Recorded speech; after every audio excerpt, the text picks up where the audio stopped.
अवदातो संकीर्तनैक पितरो कमलायताक्षो विश्वम्भरो द्विजवरो युगधर्म पालो वंदे जगत प्रिय करो करुणावतारो गुरवे गौरचंद्राय राधिकाय तदालय कृष्णाय कृष्ण भक्ताय तद्भक्ताय नमो नमः। सर्वोत्तम भगवान के अभिन्न प्रकाश विग्रह गुरुपाद पद्म पूज्यपाद चंडी स्वामी अष्टोत्तर श्री श्रीमद भक्ति प्रसाद विष्णु गोस्वामी गुरु महाराज जी के पावन श्री चरण कमलों में असंख्य कोटि दंडवत ज्ञापन करते हुए उनकी अहेतु की कृपा प्रार्थना करता हूँ। परम गुरुदेव नित्य लीला प्रविष्ट भक्ति दयित माधव गोस्वामी महाराज जगत गुरु सरस्वती गोस्वामी ठाकुर प्रभुपाद समस्त गुरु परंपरा के चरणों में कोटि कोटि दंडवत ज्ञापन करते हुए उनकी अहेतु की कृपा प्रार्थना करता हूँ। भगवान श्री राधा माधव राधा गोविंद राधा मदन मोहन राधा गोपीनाथ जूझयुक्त भगवान सपार्षद गौर हरि नित्यानंद प्रभु जयुक्त गिरिराज गोवर्धन भगवान भगवान के सभी अवतार जयुक्त हो। हम लोग चैतन्य भागवत में इसका चैतन्य भागवत को स्मरण कर रहे हैं, चैतन्य भागवत को पठन पाठन कर रहे हैं। तो यहाँ पर कल तक हम लोगों ने बलराम जी के रास के बारे में सुना, लेकिन रास सुनते ही हम लोग जड़ीय बुद्धि से एक स्त्री पुरुष का नृत्य को या स्त्री पुरुष के संभोग को रास समझते हैं, लेकिन बेसिकली रास रसो वेशः इति रास, जिसमें भगवान का सभी रसों का संचार है, उसी का नाम रास है। और विशेष रूप से माधुर्य रस का विशेष संचार होना ही भगवान का और भक्त के बीच का एक रास का संबंध है। और इसी वजह से यहाँ पर जो हमारी जड़ बुद्धि में जो संसार के हम लोग हैं, काम क्रोध लोभ मद मोह माश्चर्य से जो ग्रसित जीव है, उसकी जो स्थिति है वो भागवत और शास्त्र बताता है कि हम क्यों भगवान को प्राप्त नहीं कर पाते। इस प्रकार से हमारे जीवन में जो स्त्री स्वभाव कह सकते हैं या बोल सकते हैं कनक कामिनी लाभ पूजा सा छाड़िए मन ये प्रतिष्ठा सा। जगत गुरु सरस्वती गोस्वामी ठाकुर प्रभुपाद बोलते हैं, रे दुष्ट मन तुम्हें किसेरा वैष्णव, हे दुष्ट मन तू कैसा वैष्णव बना। तुझे कनक सोना चांदी रुपया पैसे का लोभ नहीं जा रहा है, कामिनी का लोभ नहीं जा रहा है। कनक कामिनी लाभ पूजा आशा, लाभ की इच्छा, हमारा मान सम्मान हो, पूजा की इच्छा है, आशाएं, ये आशाएं लेकर अगर हम भगवान के पास जाना चाहते हैं तो हम कैसे वैष्णव बने, कैसा हमारा गुरु पदाश्रय हुआ। तो ये सब होता है, इसलिए इसको आइडेंटिफाई कर रहा है शास्त्र, बता रहा है हमारा हम इंद्रियों के कितने दास हैं, बार बार बता रहे हैं। राजा दक्षपति के प्रसंग में यहाँ पर स्पष्ट वर्णन आया है कि श्रीमद गिरीश को पार्वती के साथ आलिंगन की अवस्था में देखकर विद्याधरा चित्रकेतु, उन्होंने प्रकृतिबद्ध जीव अक्सर निर्जन में स्त्रियों के साथ विहार किया करते हैं, इस प्रकार शास्त्र में बताया। प्रहलाद जी की उक्तियां हैं, प्रहलाद जी असुर बालकों का प्रति प्रहलाद जी का उपदेश जो कल हमने श्रवण किया। नरसिंहदेव के प्रति श्री प्रहलाद जी की उक्ति, ग्रहासक्त व्यक्तियों का स्त्री संगादि प्राप्त सुख नितांत तुच्छ है, लेकिन फिर भी जैसे खुजली को खुजलाने में आनंद आता है, उसी प्रकार का ही सुख जीव अनुभव करता है, लेकिन उसके बाद वो दुख ही निकलता है। अब इसमें आगे हम बढ़ते हैं। यहाँ पर भागवत जी का नवम अध्याय, नवम स्कंद 11वां अध्याय 17वां श्लोक में परीक्षित के निकट श्री राम सीता चरित्र के वर्णन में के प्रसंग में श्री सुखदेव जी कहते हैं, स्त्री और पुरुष का परस्पर प्रसंग या आसक्ति सर्वत्र ही इस प्रकार के भय का आह्वान करती है। जितेंद्रिय मुक्त पुरुषों के लिए भी जब यह भयावह है, तब ग्राम्य धर्म, स्त्री पुरुष घटित सांसारिक धर्म परायण ग्रासित व्यक्ति की तो बात ही क्या है। साफ साफ बोल दिया गया कि जो लोग इंद्रियों पे जितेंद्रिय मुक्त पुरुष हो चुके हैं, उनके लिए भी स्त्री पुरुष का संग देखना या स्त्री संग करना या संसारी लोगों का संग करना भय का आह्वान करता है, एक डर का आह्वान करता है। वो भी पतन की और नीचे की ओर जा सकते हैं। तब जो संसार में हम लोग फंसे हुए हैं ग्रस्त अंधकूप में, उनकी तो बात ही क्या की जाए। वो तो दिन रात काम क्रोध लोभ की अग्नि में दग्ध होकर अपने जीवन को लगे हैं। भागवत जी नमन स्कंद 14वां अध्याय 36 से 38 श्लोकों में परीक्षित के निकट श्री सुखदेव गोस्वामी उर्वशी और पुरूरवा के वृतांत वर्णन के प्रसंग में स्त्रीजित पुरूरवा के प्रति उर्वशी जी की उक्ति कहते हैं, हे राजन, तुम मरना नहीं, ये सब बागिन जैसे तुमको भक्षण न करें, अर्थात तुम काम के वश मत होना। बागिन के हृदय के समान स्त्रियों की दोस्ती कहीं भी स्थायी नहीं होती है। जैसे शेर की दोस्ती की जाए, बागिन की दोस्ती की जाए, तो कभी भी आपको ये नहीं कह सकते वो आपको कभी मार नहीं डालेगी, क्योंकि बाघ है, उसका स्वभाव है। इस प्रकार से ये काम है। यहाँ पर स्त्री को लक्षित इसलिए किया जा रहा है क्योंकि इस शरीर को ही ये जो जेल खाना कारागार बनाया गया, पुरुष शरीर में भी स्त्री स्वभाव और ये जो काम की जो सबसे बड़ा शत्रु काम को बोला गया। अगर आपने काम पे विजय प्राप्त की तब जाके कहीं, क्योंकि काम पे डायरेक्ट विजय प्राप्त नहीं होगी, पहले जिह्वा पे विजय प्राप्त करनी पड़ेगी, खान पान सुधारना होगा। तो रूप गोस्वामी पाद बोलते हैं वाचो वेगम। शिक्षा कहाँ से शुरू होगी? वाचो वेगम। पहले वाणी पे कंट्रोल लाना पड़ेगा। वाणी पे कंट्रोल मतलब भगवान की कथा बोलना, भगवान की कथा सुनना। संसार की गप सप दुनियादारी की चर्चाएं, ये सब हमें अंधकूप में डालती हैं, अंधकूप में ही चले जाती हैं। तो यहाँ पर साफ साफ वर्णन है, हे राजन, तुम मरना नहीं, ये सब बागिन जैसे तुमको भक्षण न करें, अर्थात तुम काम के वश में मत होना।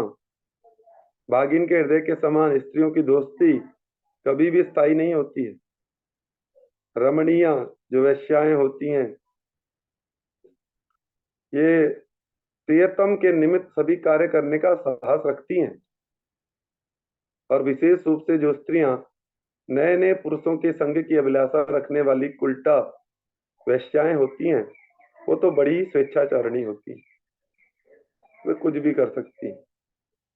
जो आजकल डायरेक्ट इनडायरेक्ट रूप में फिल्मों के माध्यम से हम लोग देखते हैं, और फिल्मों में भी वास्तविकता में ऐसे लोगों का संग करके कोई अच्छा व्यक्ति भी, कोई अच्छी लड़की, अच्छी स्त्री भी चली जाए उस वातावरण में, तो उसका भी अपवित्र होना बचाना बहुत मुश्किल है।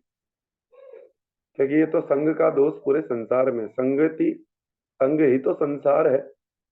आप ये सोचो कि कोयले की खान में जाऊंगा और बिना कालिक लगे आ जाऊंगा, तो ये बहुत मुश्किल काम, असंभव घटना है। इसी प्रकार से हम सिनेमा देखेंगे, सिनेमा में रहेंगे, सिनेमा की दुनिया में हम बड़े सती सावित्री बन के रह सकते हैं, संभव नहीं है, असंभव घटना है। इसीलिए इन चीजों को वैष्णवाचार्य शास्त्र सभी ही इन चीजों से बचने के लिए ही आज्ञा देते हैं। जीव का कर्तव्य है भगवत भक्ति में और आगे बढ़ना। वे संपूर्ण रूप से सौहार्द का परित्याग करके अपने वशीभूत मूढ़ लोगों के प्रति झूठ मूठ का विश्वास उत्पन्न करती हैं। वो क्या करती हैं? स्वेच्छाचारिणी होती हैं, अपनी इच्छा। आजकल ये चलन बड़ा चल पड़ा है भारतवर्ष में भी, विदेशी सभ्यता, विदेशी कल्चर, विदेशी कपड़े, फिल्मों का संग करना और वही सब जीवन में उतारना। और हम स्वतंत्र हैं, हमें मतलब बोलना नहीं चाहिए, पर फिर भी ये शब्द आजकल समाज को, कि कलयुग की स्थिति ऐसी है और हम सब कुछ करना जानते हैं, हम करना जानती हैं, हम भी बहुत सारी चीजें। अच्छा, ये अपने वशीभूत मूढ़ लोगों के प्रति झूठ मूठ का विश्वास उत्पन्न कर देती है। जो उनके प्रति वशीभूत लोग हैं, मूढ़, ऐसे लोगों को मूढ़ बोला गया, वो झूठ मूठ का विश्वास उत्पन्न कर देती हैं।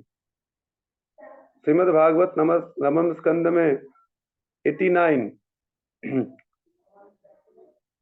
अध्याय में अर्थात 1 से 20 और 24 से 28 श्लोकों में बकरी दंपत्ति के दृष्टांत में राजा ययाति द्वारा देवयानी के निकट स्त्री संग निंदा प्रसंग देखने योग्य है।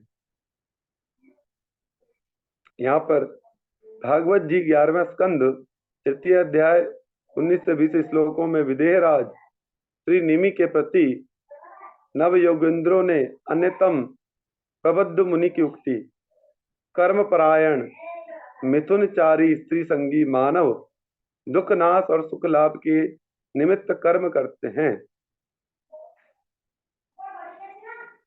कर्मपरायण मिथुनचारी स्त्री संगी मानव दुख नाश और सुख लाभ के निमित्त कर्म करते हैं।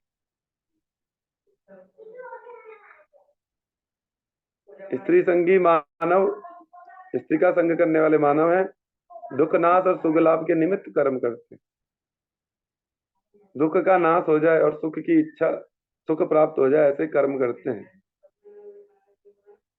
लेकिन उनका फल सर्वदा विपरीत ही दिखाई देता है, अर्थात उनका दुख भी दूर नहीं हो रहा है और सुख भी प्राप्त नहीं हो रहा है।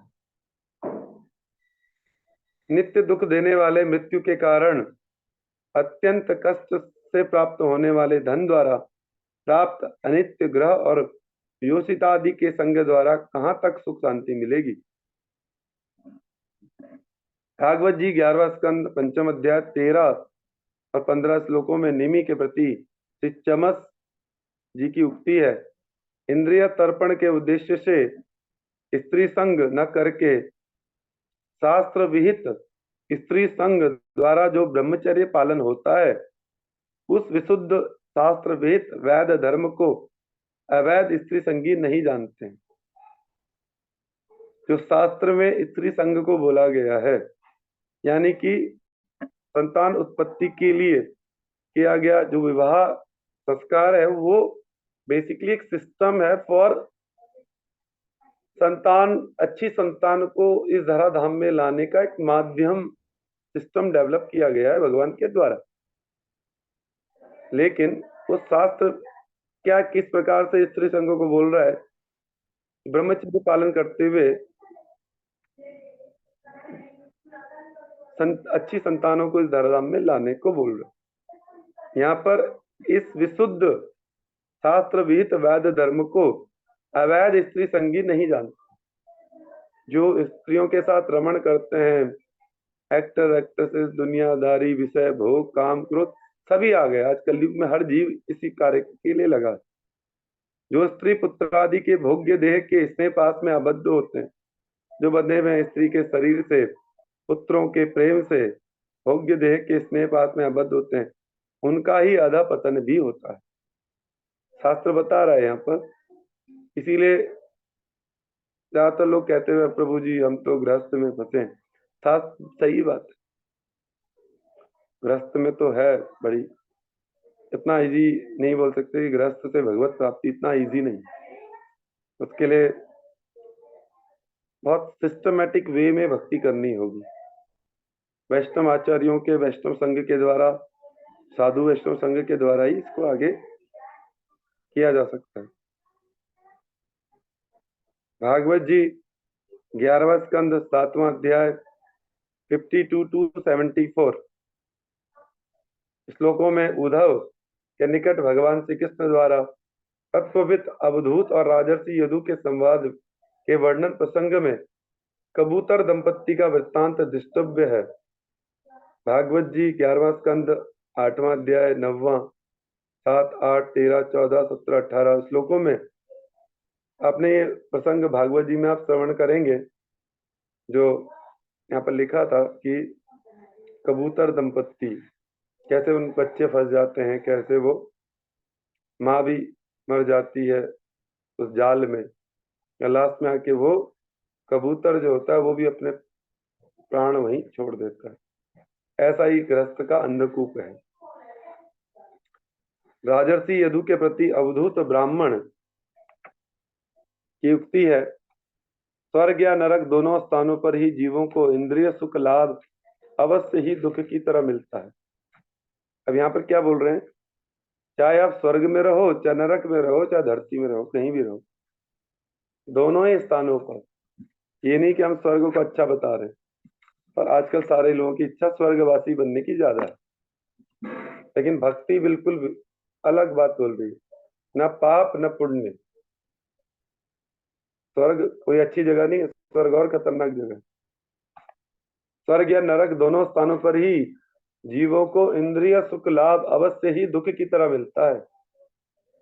इंद्रिय सुख तो मिलते हैं, अप्सराएं मिलती हैं, वारुणी की जो मदिरा है वो पान करने को मिलती है। कहाँ? स्वर्ग में। नरक में जाओगे तो वहां पर भी कुछ ना कुछ इंद्रिय सुख मिलता है, वहां पर और है, दोनों ही जगह पर। लेकिन ये इंद्रिय सुख क्या है? दुख है, वास्तविक दुख है। लेकिन हमें क्या नजर आ रहा है, जैसे चीनी, हमें मीठा सुख महसूस होता है, लेकिन आज चीनी की वजह से हजारों लोग शुगर ग्रसित हैं। एक लिमिटेड मात्रा में मीठे का सेवन किया जाए तो अच्छा है, लेकिन अगर एक्स्ट्रा ऑर्डिनरी मात्रा में किया जाए तो पेट में कीड़े और साथ में शुगर फ्री में, तो क्या सुख है कि दुख है? वास्तविकता में वो दुख है, लेकिन हमें सुख जैसा लग रहा है, मीठा खाना पसंद ज्यादा है। अतः बुद्धिमान पंडित व्यक्ति भोग की अभिलाषा ना करें। अगर बुद्धिमान वैष्णव कभी भी ज्यादा भोगों की अभिलाषा ना करें, इसीलिए वैष्णव को देखा जाता है धीरे धीरे वो ज्यादा सुख सुविधाओं के प्रति आसक्त नहीं रहते, जीवन को सरल कर लेते हैं, और जाहे विधि राखे राम ताहे विधि रही है। बहुत बढ़िया कमरा चाहिए, बढ़िया एसी चाहिए, बढ़िया कूलर चाहिए, बढ़िया गद्दे चाहिए, बढ़िया मकान चाहिए, बढ़िया सोफे चाहिए, जिनके मन में यही सब कुछ चल रहा है, तो कैसे भजन करेंगे भाई?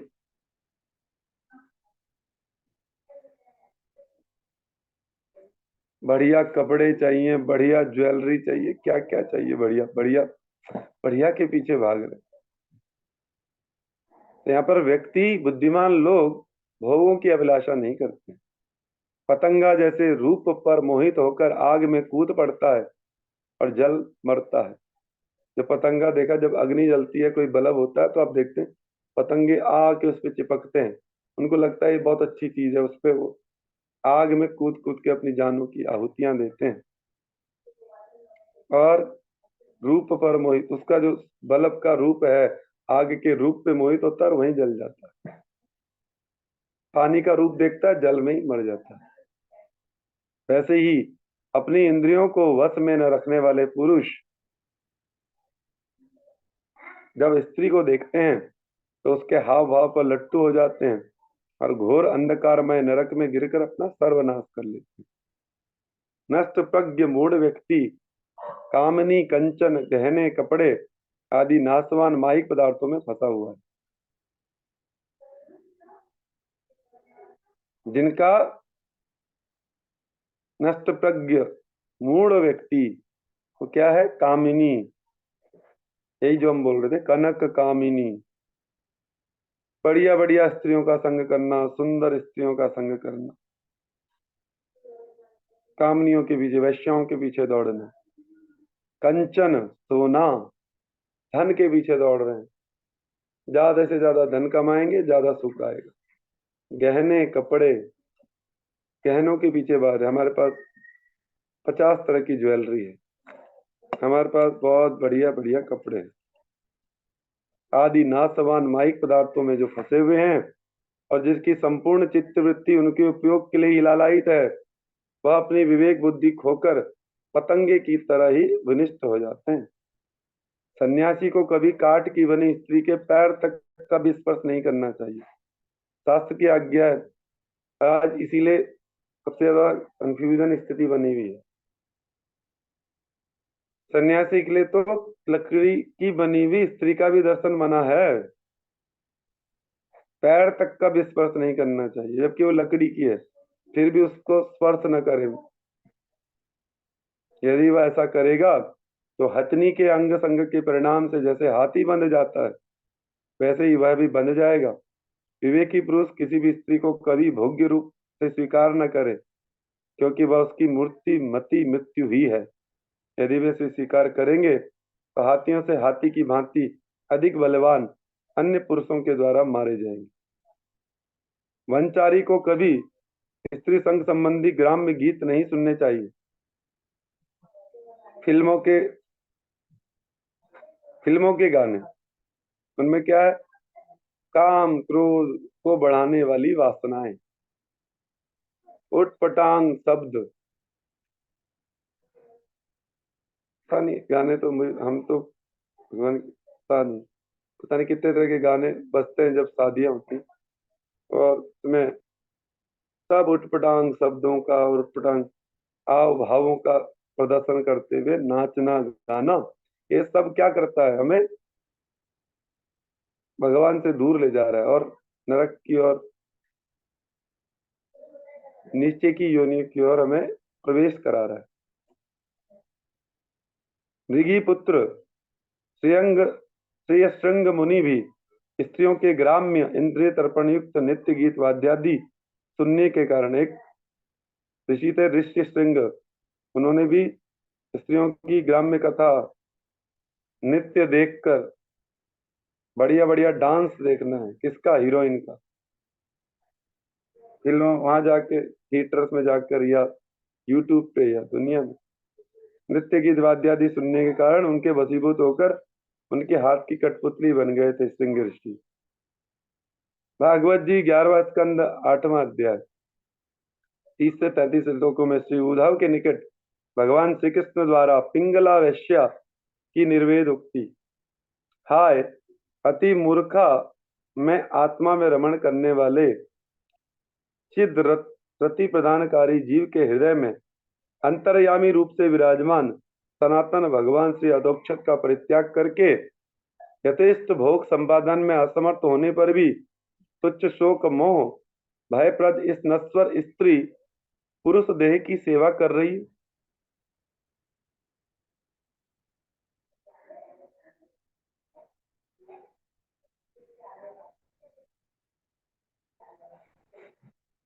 पिंगला वैश्या बोल रही, हाय मैं ही फिर स्त्री संगी अर्थलोभी घृण्य पुरुष के निकट, और क्या बोल रही है? अपने आप को ही, अपने शरीर को ही, क्योंकि वो वैश्या है, अपने कर्म को धिक्कार रही है।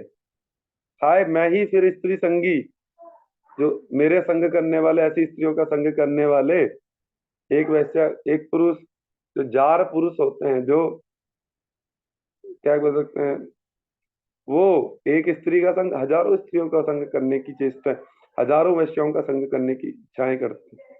अर्थ लोभी घृण्य पुरुष के निकट, ये सारे पैसे के लोभी, ये घृण्य पुरुष के निकट उसकी और अपनी इच्छा अनुसार सहज में बिकने योग्य, इतनी आसानी से ये देह बिकने योग्य, इस देह के द्वारा अर्थ और रति की इच्छा कर रही हूँ। हाय टेढ़े तिरछे बांस और खंबे के समान पीठ की हड्डी, पीठ की हड्डी को क्या बोल रही है? टेढ़े तिरछे बांस और खंबे के समान पीठ की हड्डी, पसली की हड्डी और हाथ पैर की हड्डियां आदि से निर्मित इस चमड़ी रोम और नखादि द्वारा आवृत मल निकलने वाले नवद्वार, इनसे निकलने वाले जितने भी हमारे 9 द्वार है, इनसे क्या निकलता है? गंदगी। नाक से क्या निकलता है? देख, पता है आपको? कान से क्या निकलता है? आंख से क्या निकलता है? जितने भी छिद्र हैं उनसे कितनी प्रकार की गंदगियां निकलती हैं। यह नव द्वारों से निकलने वाली गंदगी, मल निकलने वाले नवद्वार युक्त विष्टा मूत्र से पूर्ण इस स्त्री पुरुष देह रूप ग्रह की मेरे अतिरिक्त ऐसी कौन स्त्री है जो सेवा करती होगी, और मैं इसको सजा धजा के रखती हूँ।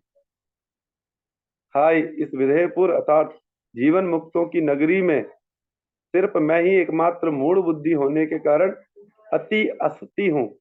इसलिए ही मैं आत्मस्वरूप पदाता भगवान श्री अच्युत को छोड़कर अन्य काम भोग की इच्छा कर रही हूँ। पिंगला ऋषि को आत्मबोध हुआ। साधु कृपा। भागवत जी 11वां स्कंद 90वें अध्याय 27वें श्लोक में राजर्षि यदु के प्रति अवधूत ब्राह्मण की उक्ति है। बहुत सी सौतें मिलकर जैसे एक गृहस्वामी पति को अपनी अपनी ओर आकृष्ट करके खींचती हैं। पहले राजा महाराजों के समय में या अलग अलग समय के अनुसार, पहले तो बहुविवाह प्रथा पहले से चली आ रही है, और एक राजा की कई पत्नियां, तो यानी कि सारी पत्नियां आपस में एक दूसरे की सौत हुई।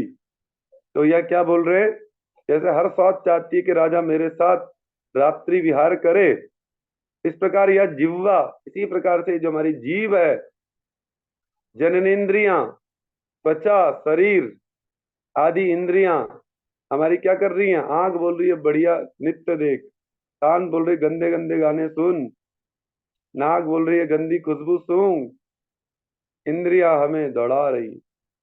ये बलवान इंद्रियां, जननेन्द्रियां, त्वचा, स्पर्श करने की इच्छा अपने अपने विषय के प्रति आकर्षित करके ध्वस्त विध्वस्त करती हैं, और ये हमें आत्मा का नीचे की ओर खींचकर इस शरीर को तो नष्ट करती ही है, साथ में आत्मा का चेतना स्तर को भी गिरा देती है। भागवत जी का 11वां स्कंद 10वां अध्याय 7 से 25 श्लोक 27 से 28 श्लोकों में उद्धव के प्रति भगवान श्री कृष्ण की उक्ति है। मेरे भक्त देह, गेह और स्त्री आदि के प्रति उदासीन होते हैं। तो मेरा भक्त होता है, उसको अपने परिवार, देह, अपने शरीर, अपने गेह, अपना घर, अपने स्त्री आदि के प्रति वो उदासीन होते हैं। भक्ति विमुख पुण्यवान व्यक्ति पुण्य के प्रभाव से देव क्रीड़ा स्थल नंद कानन आदि में स्त्रियों के साथ विहार करते हुए भी अपने अधपतन को नहीं जानते हैं। और जो भक्ति विमुख बड़े बड़े पुण्य करने वाले व्यक्ति, इसीलिए भक्ति में पुण्य की इंपॉर्टेंस नहीं है। बहुत बड़े बड़े लोग हैं, बहुत पैसा है, बहुत दान करते हैं, पुण्य करते हैं, वो पुण्य के प्रभाव से क्या करते हैं, स्वर्ग को, देव क्रीड़ा स्थल स्वर्ग में फिर क्या करते हैं, अप्सराओं का वे संग करते हैं। नंद कानन आदि में स्त्रियों के साथ विहार करते हुए भी अपने अधपतन को नहीं जानते कि हमारा सर्वनाश हो रहा है। यदि कोई मनुष्य दुष्टों की संगति में पड़कर अधर्म परायण हो जाए, अपनी इंद्रियों के वशीभूत होकर मनमानी करता रहे और साथ साथ स्त्री लंपट भी हो जाए अथवा प्राणियों को सताने लगे, तो उसे अंत में घोर अंधकारमय तमोगति प्राप्त होती है।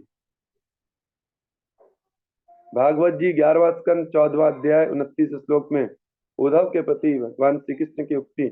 बुद्धिमान व्यक्ति स्त्री संग और स्त्री संगी का संग दूर से परित्याग करके सत्संग में निरंतर मेरी चिंता करते हैं।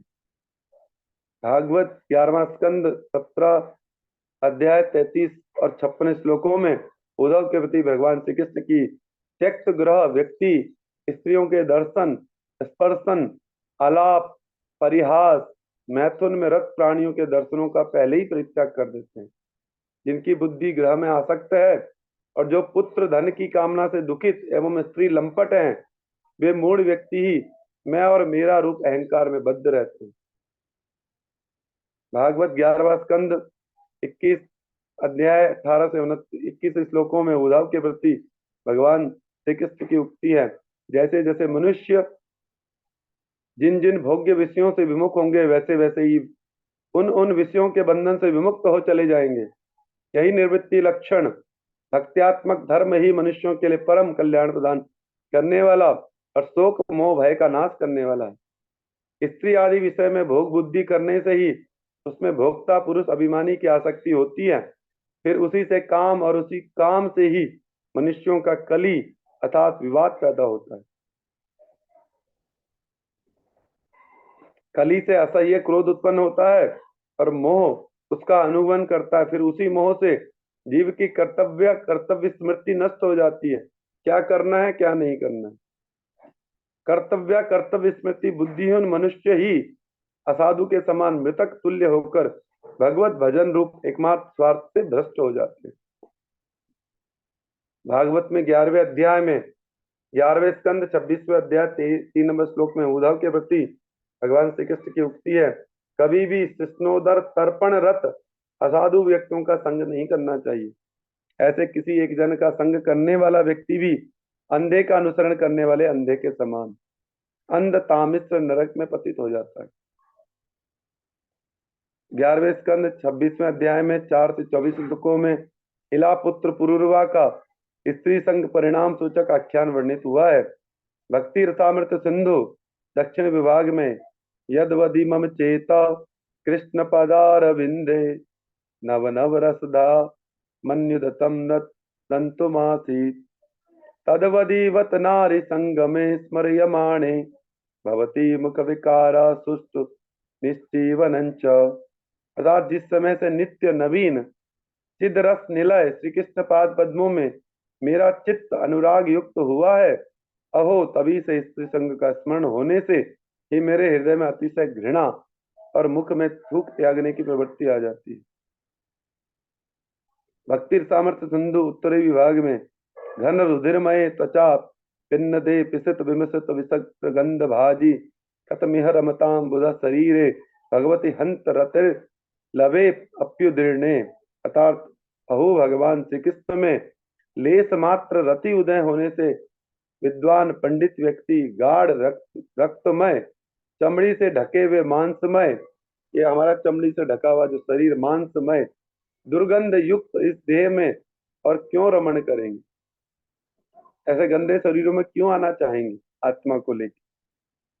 भक्ति रसामृत सिंधु बोलती है, अहमेव कप शुक्र सोणिताना पृथक कुणपे कुतकी रथ शरीरे शिव शिव परमात्मनो दुरात्मा सुख वपुषा स्मरणे अपि मंतरोस्मि। अर्थात हाय मैं कफ वीर्य रक्त आधारमयी चर्म आवरण रूपी इस स्थूल देह में विचित्र जड़ रस के आस्वादन के लिए परम उत्साह के साथ मस्त हो गया हूँ। राम राम दुरात्मा मैं चिदानंद विग्रह परमात्मा श्री कृष्ण का स्मरण करने में भी आलसी हो गया हूँ। हमारा स्मरण करने में हम आलसी हो गए, भगवान का नाम करने में हमारी रुचि नहीं। कैसी स्थिति है हमारी, भगवान के नाम में उत्साह नहीं, भगवान के नाम में रुचि नहीं, संकीर्तन में रुचि नहीं, क्या करेंगे इस शरीर का।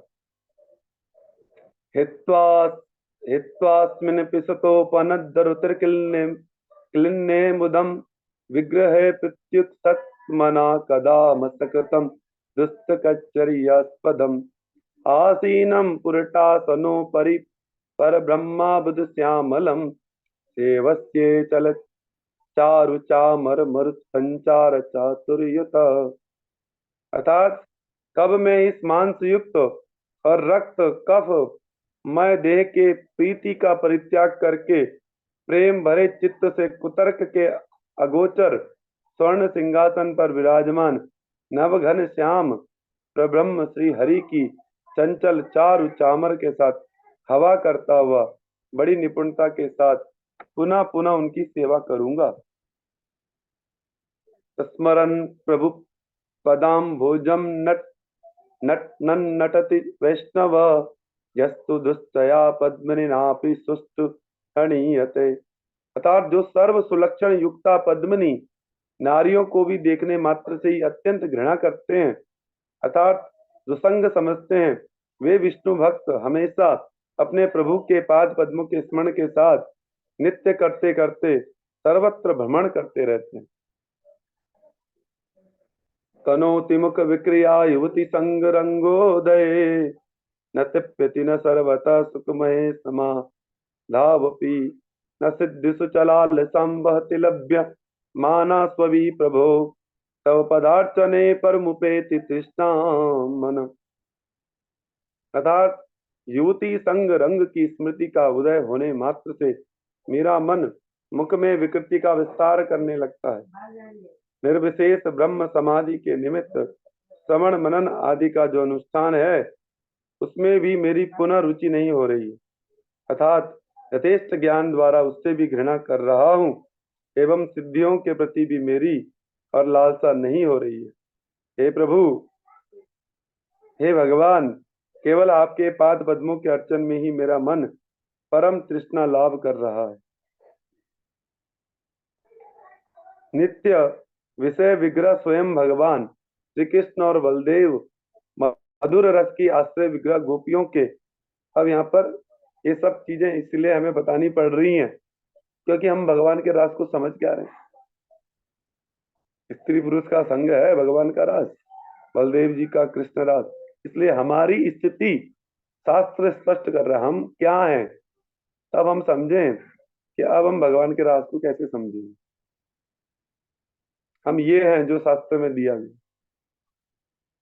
और हम उस परम पुरुषोत्तम भगवान साक्षात ब्रजेंद्र नंदन कृष्ण उनके अभिन्न अंश बलदेव जी के रास की चर्चा कर रहे हैं। इतना आसान नहीं है समझना, इसलिए ये सब चीजें बताना भी जरूरी है।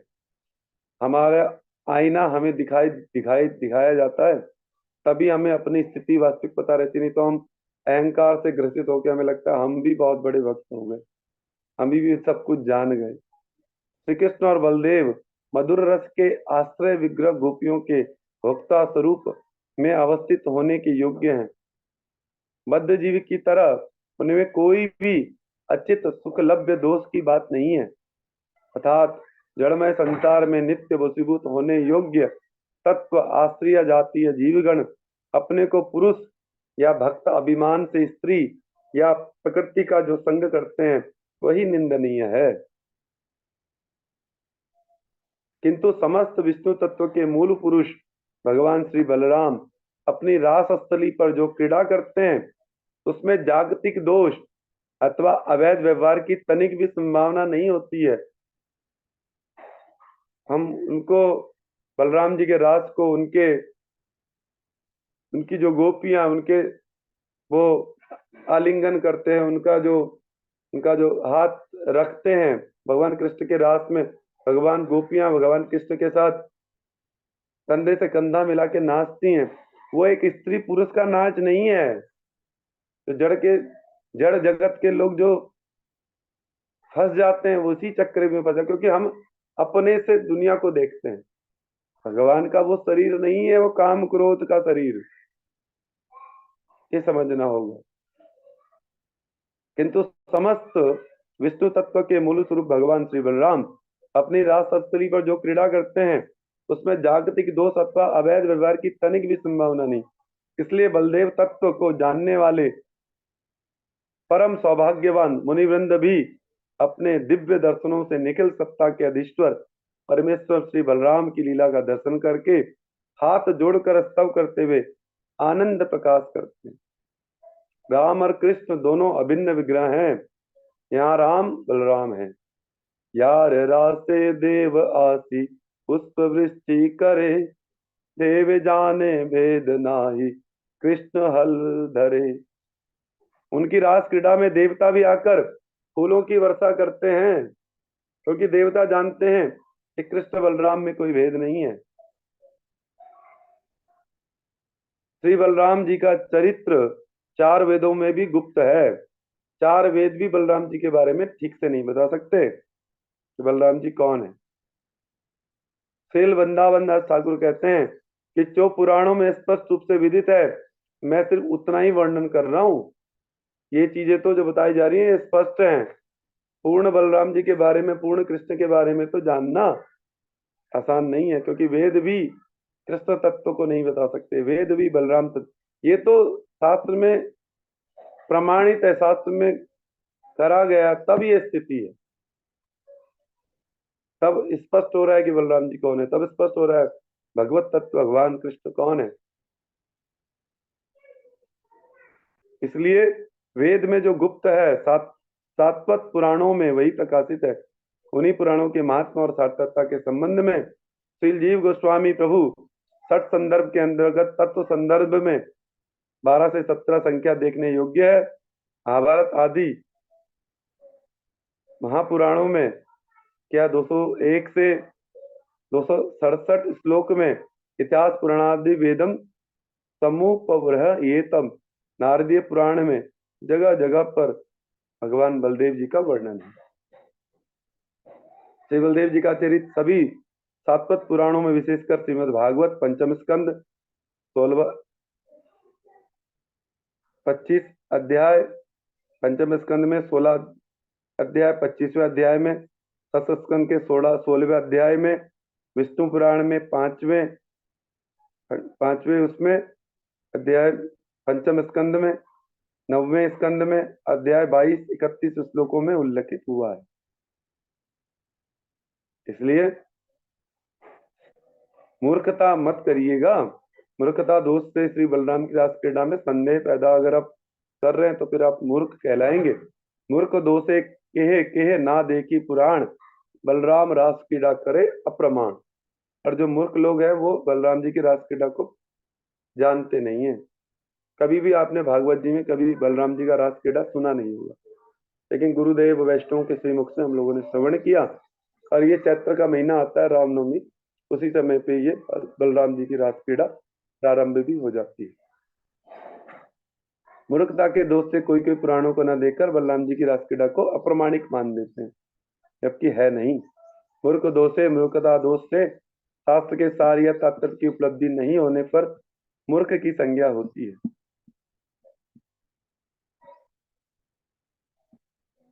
अब यहाँ पर हम लोगों ने बलराम जी के बारे में आज श्रवण किया और कल हम ब्रज के एक स्थान पर बलराम सखाओं के साथ भगवान कृष्ण की होली लीला का वर्णन सुनेंगे। बड़े सुंदर सुंदर प्रसंगों के माध्यम से हमारे चित्त के अंदर जो हजारों प्रकार की ग्रंथियां हैं उनका भेदन इस चैतन्य भागवत करता है और हमको हमारा आईना दिखाता है। यहीं पर हम आज की कथा को, चैतन्य भागवत को विश्राम करते हैं।